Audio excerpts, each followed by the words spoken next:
Hello dear learner, welcome to my channel English with Reena Tiwari. आज मैं आपको क्लास 10 का पोएम नंबर 2 जो है पढ़ाने वाली हूँ, एक्सप्लेन करने वाली हूँ और पोएम का टाइटल है फायर एंड आइस। इस पढ़ाने से पहले मैं इसका समरी आपको बताने वाली हूँ और आपको मैं बता दूँ this is a symbolic poem.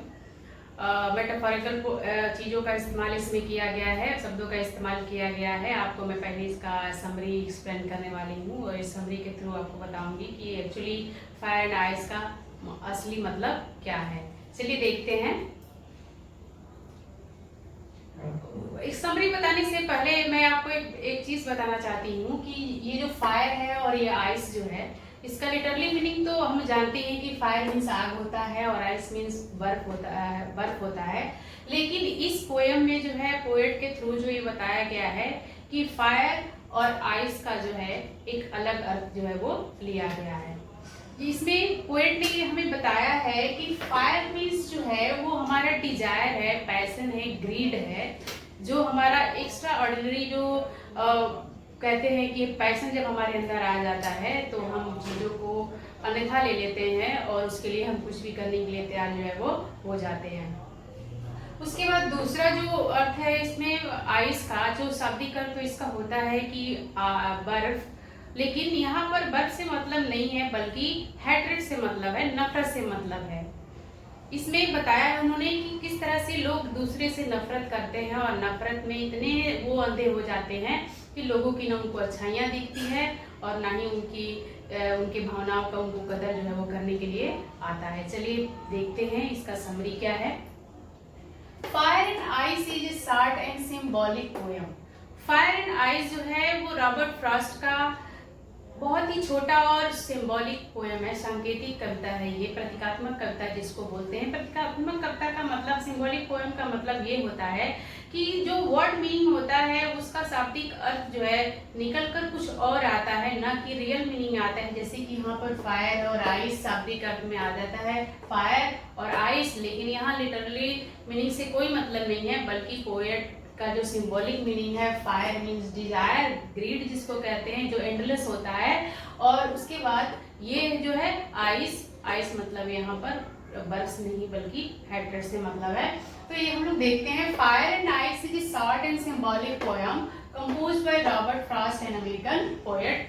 जो हम लोग का पहला पोएम था डस्ट ऑफ स्नो, उसी की तरह फायर एंड आइस को भी रॉबर्ट फ्रॉस्ट ने ही लिखा है और उन्होंने बताया है कि ये जो है एक सिंबॉलिक पोएम है। इस यहाँ पर फायर और आइस का अलग अर्थ निकल कर आता है और इसमें उन्होंने कहा है कि in this poem the poet refer to prediction of how the world will end. इस पोएम में पोएट ने रिप्रेजेंट किया है दो प्रेडिक्शन के बारे में। प्रेडिक्शन मीन्स होता है फोरटोल्ड, फोरटोल्ड मतलब होता है भविष्यवाणी बतलाना, किसी चीज के बारे में बतलाना जो आगे होने वाला होता है, जो संभावित होता है। तो इसमें उन्होंने बताया है दो ग्रुप के बारे में। दो ग्रुप यानी कि दो लोगों का समूह है। मान लीजिए आप साइंटिस्ट को ही ले लीजिए, इनके दो तरह के साइंटिस्ट है, दोनों का अलग अलग जो है विचारधारा है। और इस बताया गया उन्होंने क्या बताया है कि किस तरह से दुनिया का जो है वो अंत हुआ, यानी कि दो चीजों का उन्होंने अर्थ बतलाया है इसमें कि कैसे जो है दुनिया का अर्थ हो सकता है, दो लोगों के द्वारा या फिर दो समूहों के द्वारा या दो वैज्ञानिकों के द्वारा, आप किसी को भी मान सकते हैं। यानी कि दो लोग हैं जो ये हमें बताना चाहते हैं कि कैसे इस दुनिया का अंत जो है वो हो सकता है। तो इस पोएम में जैसे मैंने बताया कि refer to prediction of how the world will end, कि इसमें बताया गया, प्रेडिक्शन किया गया है, फोरटोल्ड किया गया है कि कैसे जो है वो जो वर्ल्ड का जो है वो एंड होगा। Some says it will end in fire, where others says it will end in ice। यानी कि दो ग्रुप है, दो समूह है, या दो लोग हैं या दो साइंटिस्ट हैं, दोनों का अलग अलग मतभेद है। कुछ लोग कहते हैं कि इस दुनिया का अंत जो है वो फायर से होगा और कुछ लोग कहते हैं कि आइस से होगा।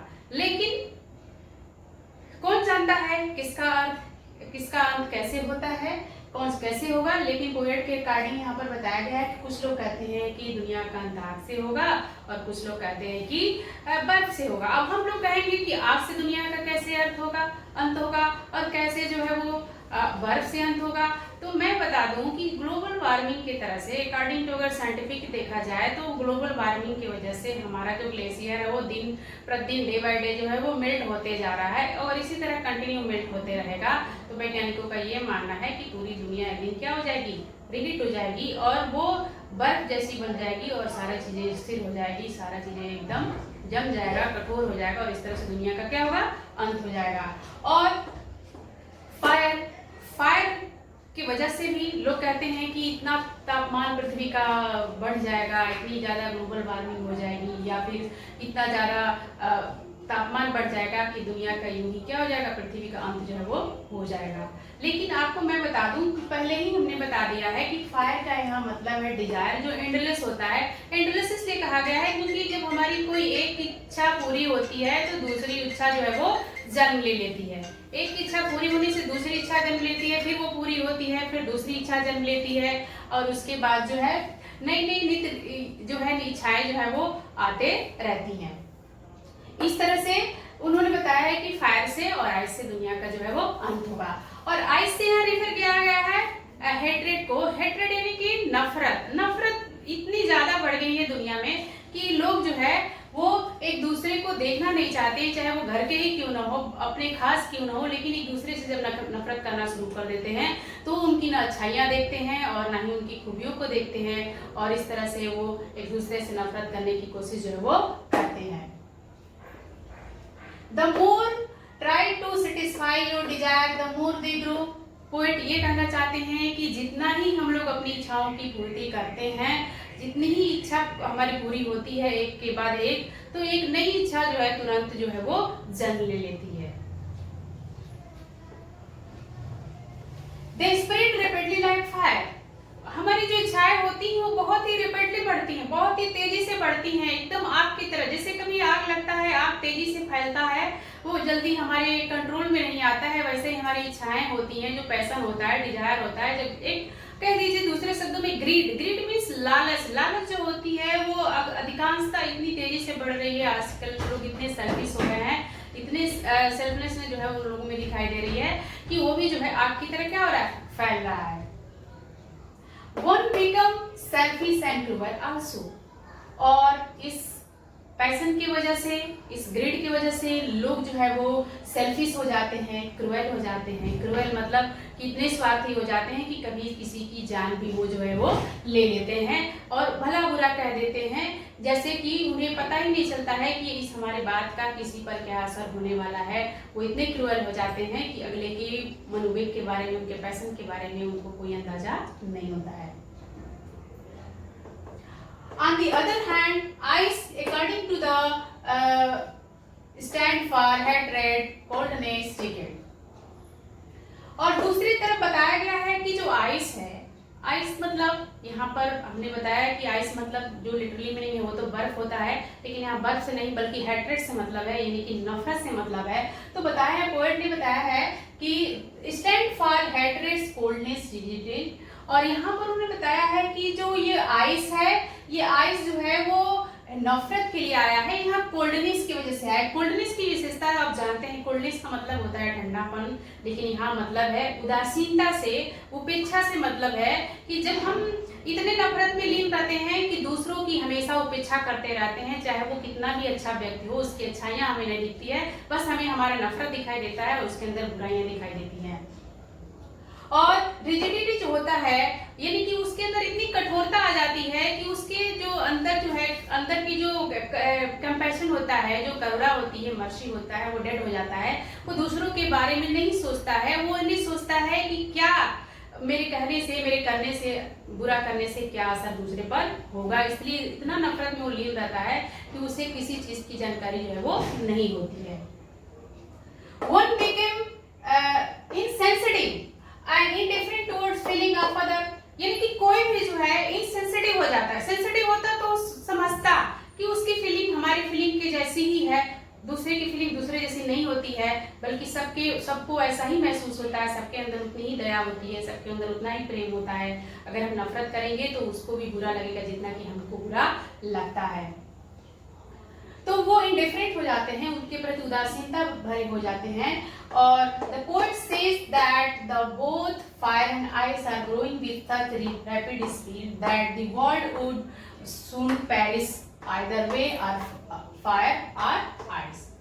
इसमें पोएट ने ये बताने की कोशिश की है कि फायर और आइस जो है इतनी तेजी से बढ़ रहा है, फायर और आइस इतनी तेजी से बढ़ रहा है, यानी कि आग और बर्फ, यानी कि हमारी इच्छाएं, लालच और हमारा जो हेट्रेड है, नफरत है, वो इतना तेजी से बढ़ रहा है कि दुनिया का अंत जो है according to the poet it will end with fire और आइस, या तो फायर की वजह से होगा या तो आइस की वजह से होगा। इस तरह से हम कह सकते हैं कि ये रॉबर्ट फ्रॉस्ट का फायर एंड आइस जो पोएम है, एक सिंबॉलिक पोएम है, एक प्रतीकात्मक कविता है, मेटाफोरिकल कविता है। मेटाफोरिकल मतलब कि यहाँ पर अर्थ कुछ और रहेगा और कुछ शब्द अलग रहेंगे और उसका लिटरली मीनिंग जो होगा और पैशनिंग मीनिंग जो रहेगा वो बिल्कुल अलग होगा। यहाँ फायर से मतलब है पैशन से, ग्रीड से, डिजायर से। स्ट्रॉन्ग डिजायर जो होता है जिसको कुछ करने की इच्छा की मुझे करना है तो करना है, चाहे कुछ भी हो, और इसके चक्कर में हम लोग किसी का भी हित जो है वो नहीं चाहते, नुकसान ही चाहते हैं। कुछ बाय हुक एंड क्रूक अपने इच्छाओं को पूरा करने के लिए हम कुछ भी करने लगते हैं। उसी तरह से ये आइस है, हेट्रेड है, यानी कि लाइफ में दुनिया में इतनी हेट्रेड बढ़ गई है कि लोग जो है दूसरों के बारे में नहीं सोचते हैं। जैसे कि आप world war 2, world war first, यानी कि वर्ल्ड वार फर्स्ट और सेकंड को ही ले लीजिए, या फिर दुनिया में तमाम तरह की अभी भी इतने चीजें जो है लड़ाइयाँ हो रही हैं, इतने दूसरे को देखकर लोग परेशान रहते हैं, जीलस रहते हैं, हमेशा एक दूसरे की बुराइयां करते रहते हैं। ये सारी चीजें इतनी बढ़ गई हैं कि लोग जो है दूसरों के बारे में नहीं, बस अपने बारे में ध्यान देते हैं। इस तरह से कहा जा सकता है कि दुनिया को खत्म करने में फायर और आइस दोनों ही कैपेबल हैं। और फायर यानी कि हमारा जो डिजायर है वो, और आइस यानी कि हमारी नफरत, यानी कि हमारी इच्छाएं, लालच और नफरत, ये दोनों ही जो है बराबर जो है वो कैपेबल है इस दुनिया को नष्ट करने के लिए। ये था हमारा समरी फायर और आइस का। उम्मीद है आपको पसंद आया होगा। मैंने आपको पहले इसका समरी बता दिया है फायर एंड आइस का, इसका सिंबॉलिक मीनिंग भी आपको ऑलरेडी बता दिया है। अब मैं आपको पोएम जो है स्ट्रेंजा वाइज पढ़ाने वाली हूँ, एक्सप्लेन करने वाली हूँ। इसलिए देखिए आप, some say the world will end in fire, some say in ice. According to poet, some say the world will end in fire, some says in ice. Poet ये कहना चाहते हैं कि दो ग्रुप है, दो समूह है, और दोनों में से लोगों का क्या कहना है कि कुछ लोगों का कहना है कि दुनिया का अंत जो है वो फायर के थ्रू होगा, और कुछ लोगों का कहना है कि ये आइस से होगा। आपको मैंने सिंबॉलिक मीनिंग ऑलरेडी बताया है कि फायर का यहाँ पर जो मतलब है वो है हमारे स्ट्रॉन्ग पैशन से, ग्रीड से, और हमारे डिजायर से जो एंडलेस होता है, अनंत होता है। और आइस से यहाँ पर मतलब है कि नफरत, यानी कि हेट्रेड। यानी कि कवि ये कहना चाहते हैं कि कुछ लोगों का ये मानना है कि दुनिया का अंत आग से होगा, कुछ लोग का मानना है कि बर्फ से होगा। एंड यानी कि कुछ लोग ये कहना चाहते हैं कि दुनिया का अंत जो है वो हमारे अनंत इच्छाओं की वजह से भी हो सकता है और नफरत की वजह से भी हो सकता है। अब पोएट क्या देखते हैं, अकॉर्डिंग टू द पोएट देख लीजिए उनकी क्या थिंकिंग है।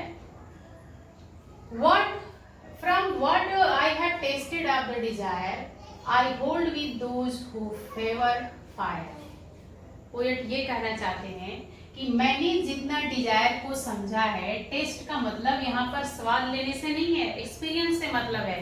यानी कि पोएट ये कहना चाहते हैं कि from what I have tested of desire, यानी कि जितना मैं डिजायर को जानता हूँ, मैं लालच के बारे में या फिर जितनी अपने पैशन के बारे में जानता हूँ, जितना मैंने एक्सपीरियंस किया है, उसके थ्रू वो बताना चाहते हैं I hold with those who favour fire, कि मैं उन ग्रुप के पक्ष में हूँ, फेवर में हूँ, जो कहते हैं कि दुनिया का अंत जो है वो फायर से होगा, यानी कि पैशन से होगा, ग्रिड से होगा, और हमारे एंडलेस डिजायर से होगा।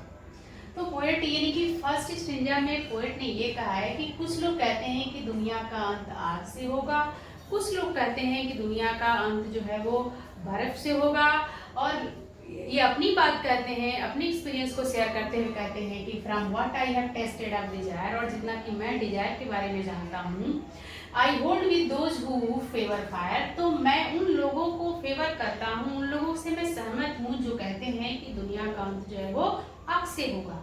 यानी कि इस फुल स्टेंजा में ये बताया गया है कि कभी ये कहना चाहते हैं कि कुछ लोगों का कहना है कि दुनिया का अंत जो है हमारी लालच, हमारी स्ट्रॉन्ग डिजायर की वजह से हो सकती है, जिसको हम पूरा करने के लिए किसी भी हद तक जा सकते हैं, किसी का भी नुकसान कर सकते हैं, चाहे वो प्रकृति ही क्यों हो, नेचर ही क्यों न हो। देखिए नेचर को भी लोग अपना शिकार बना लेते हैं अपनी इच्छाओं को पूर्ति करने के लिए। आज इतना तेजी से बढ़ रही है जनसंख्या की पूर्ति, उसकी आवश्यकताओं की पूर्ति के लिए लोग नेचर का भी क्या करते हैं, नुकसान कर देते हैं।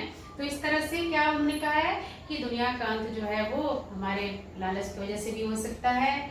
और उन्होंने आगे ये बता भी दिया है कि मैंने जितना इसका स्वाद चखा है, यानी कि मैंने जो एक्सपीरियंस किया है उसके अकॉर्डिंग इस दुनिया का अंत जो है वो आग से हो सकता है, यानी कि हमारी लालच की वजह से, हमारी इच्छाओं की वजह से हो सकता है, और मैं इसके फेवर में हूँ।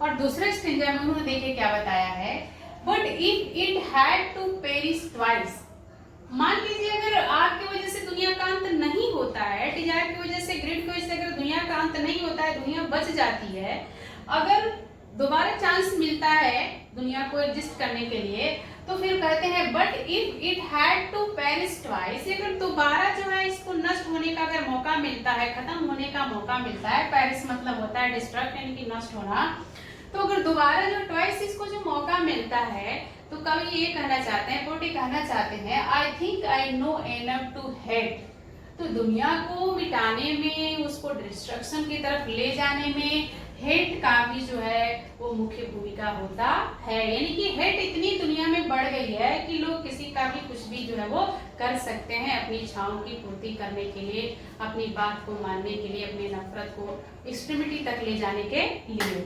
इसलिए उन्होंने कहा है कि I think I know enough to hate, इस दुनिया को खत्म करने में, इस दुनिया का पेरिश करने में जो है वो हेट जो है वो क्या है, वो भी उतना ही रोल करता है, उतना ही डिपार्टमेंट में जाता है जितना कि ये हमारा फायर है, यानी कि लालच।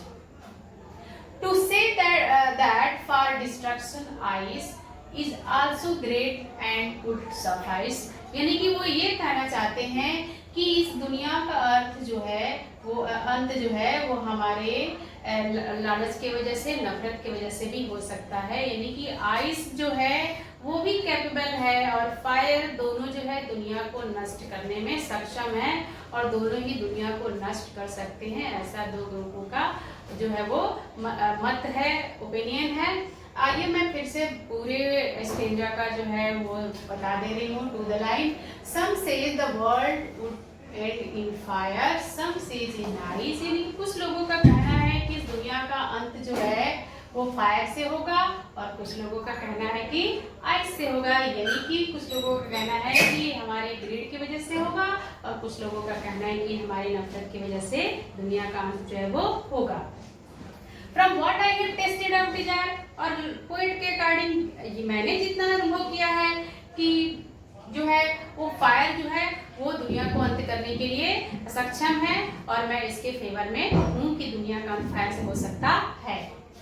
But if it had to perish twice, और बाय चांस अगर वो बच जाता है तो उसे मौका मिलता है दोबारा नष्ट होने के लिए, या फिर दोबारा मौका मिलता है इसको खत्म करने के लिए, तो ये हमारा जो हेट है वो दुनिया को खत्म करने में, हमारी हर एक इच्छाओं को खत्म करने में हेट जो है वो क्या रखता है, अहम भूमिका निभाता है। इस हेट की वजह से हमारे सारे रिश्ते, नाते या जो भी हमारे अंदर होता है, उनसे जुड़े हुए लोग होते हैं, वो हमसे क्या हो जाते हैं, दूर हो जाते हैं, खत्म हो जाते हैं, हमारी जिंदगी से बाहर चले जाते हैं। और इस तरह से उन्होंने कहा है कि ये जो आइस है वो भी सफाइस है, वो भी पर्याप्त है, सफिशिएंट है इस दुनिया को खत्म करने के लिए। इस तरह से ये पोएम जो है बहुत ही छोटा है, लेकिन इसमें बहुत ही मेटाफोरिकल मीनिंग है, बहुत ही अच्छी बातें बताई गई हैं। बताया ये गया है कि चाहे वो फायर हो, यानी कि हमारा स्ट्रॉन्ग पैशन हो, ग्रीड हो, डिजायर हो, जो भी हो, या फिर ये हमारा आइस हो, यानी कि आइस मतलब बर्फ, यहाँ सिंबलाइज किया गया है हेट्रेड से, ये यानी कि जो हमारी इच्छाएं हैं, लालच है, और ये हमारी नफरत जो है इस दुनिया को दोनों ही खत्म करने में सक्षम है। हमारी जिंदगी में भी ये लागू होता है, हमारी दुनिया में भी देख लीजिए, जगह जगह तमाम तरह की लड़ाइयाँ झगड़े होते रहते हैं, फैमिली में, गांव में, हर जगह होते रहता है। एक दूसरे से लोग क्या करते हैं, नफरत करते हैं, नफरत में अपनी सारी चीज़ें क्या करते हैं, निछावर करते हैं, मिटा देते हैं, यहाँ तक कि किसी की जान भी ले लेते हैं लोग नफरत में, किसी की भावनाओं का कत्ल भी कर देते हैं। तो इस तरह से ये पोएम जो है वो बहुत ही अच्छी है और बहुत ही सिंबॉलिक मीनिंग अपने अंदर जो है वो समाहित किए हुए है।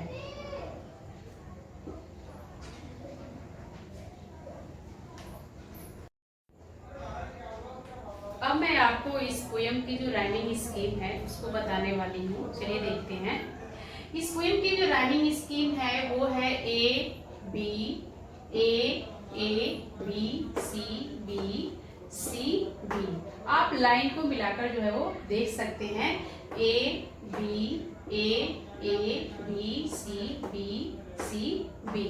आप इजीली जो है इसे लाइन से मिलाकर, इसकी राइमिंग मिलाकर जो है अपनी राइमिंग स्कीम जो है वो निकाल सकते हैं। और इसके बाद इसमें बता दूं मैं, लिटरेरी डिवाइस में इसमें जो है पर्सनिफिकेशन भी दिया गया है। पर्सनिफिकेशन कैसे कहेंगे आप कि कैसे पर्सनिफिकेशन दिया गया है, तो मैं आपको बता दूं कि यहाँ जो है फायर और आइस जो है इसको क्या किया जाएगा, पर्सनिफाई किया गया है, क्योंकि ये डिस्ट्रक्ट का काम करते हैं, ये दुनिया के विनाश का काम करते हैं, जो कि सबसे मुख्य भूमिका विनाश करने में किसका है, मानव का काम होता है। हर चीज को खत्म करना, नुकसान करना, प्रकृति का दोहन करना है कोई भी चीज। तो यहाँ पर इनका मानवीकरण किया गया है, यानी कि पर्सनिफाई किया गया है इनको। तो यहाँ पर लिटरेरी डिवाइस में आपका पर्सनिफिकेशन भी है। और इसके पहले जो है शुरू की लाइन में दिया है सम से यहाँ पर लेटर की जो है रिवीजन किया गया है। लेटर रिवीजन जब किया जाता है तो वहां पर आपका लिटरेशन होता है। तो इस लाइन में आपका लिटरेशन जो है वो आया है सम से और यहाँ पर सम से एनोफोरा आया है। और इस तरह से यहाँ पर पर्सनिफिकेशन जो है और लिटरेशन जो है वो यहाँ पर दिया गया है। और इस तरह से मैं ये कहना चाहूँगी कि आप हमारे चैनल को अधिक से अधिक सब्सक्राइब करें, शेयर करें, और अगर कोई सुझाव है तो उसे आप दे सकते हैं, उसी के अकॉर्डिंग मैं वीडियो जो है वो बनाऊंगी। Thank you very much.